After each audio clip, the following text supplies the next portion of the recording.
your cash, your house, your phone, your life, your cash, your house, your life. We want your soul. It really is a time when all of us have got to start talking louder than ever. The engineered implosion of the economy. The rapid speed of, if you like, globalization. And now they're going to leave us holding the entire bag, not to bail them out, but to get us into greater debt. This manipulation now, quite blatant, of the financial markets is taking us in that direction of a world government, world army, world central bank, world currency, world microchip population. Take credit, take insurance, take a loan, get a job, get a pension, get a haircut, get a suit. The important thing is to know where they want to take us.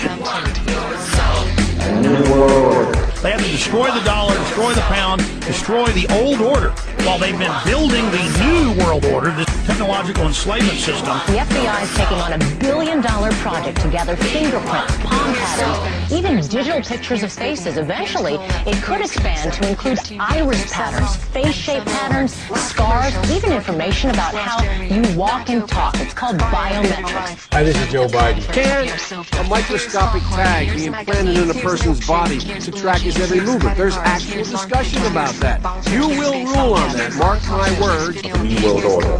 This is the agenda I have set before my fellow prisoners.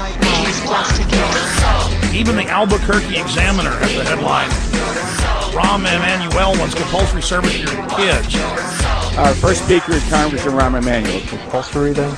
Well, you have to, in a sense, it's required of everybody, 18 to 25, 3 months, and at some point at that point you do it. That's on the Obama website now. We cannot continue to rely only on our military in order to achieve the national security objectives that we've set. We've got to have a civilian national security force that's just as powerful, just as strong, just as well funded. It says your kids are going to have to go serve the government, youth brigades, tattletale squads. I mean, you can't make this stuff up. You will always have a special place in my heart and in the New World Order. I'm getting presents in the New World Order! Yes, we can. Yes, we can. Yes, we can.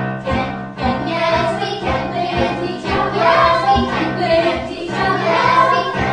we can. Yes, we can. Yes, we can.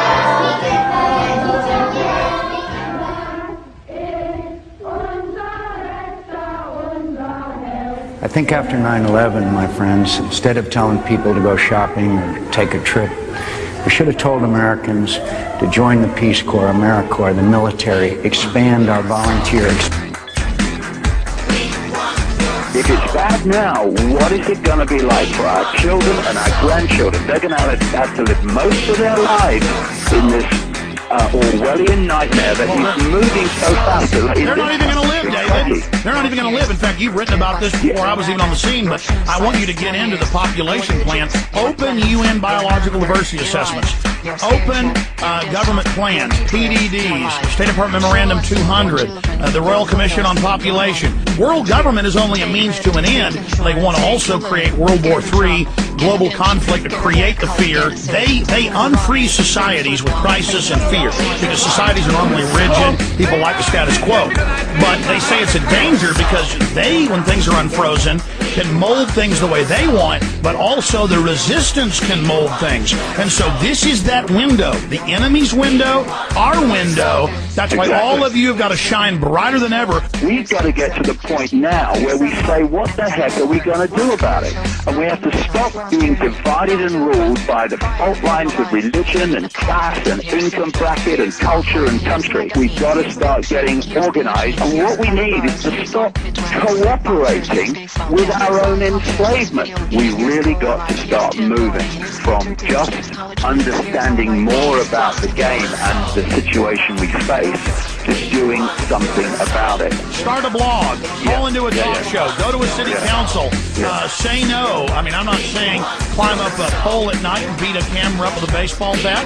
I'm not saying go up on a corporate billboard and spray paint Infowars.com or DavidIke.com. I'm not saying go that far like the founding fathers would have, David. Got to start doing this. Otherwise, we're just going to complain and moan and basically watch the prison being built, and more knowing it's being built and understanding how it's built, but actually still not intervening in the process of it being built. Here's a quick example. I remember like 8 years ago, it was in Louisiana, big 5A school, and they just said you've all got to wear ID badges around your neck. And one girl said no, they expelled her, and then about 20 said no, they expelled them, and then like half the school said no, and they expelled all of them, and then they had to back off and remove it. And that's an example right there of saying no, no, no.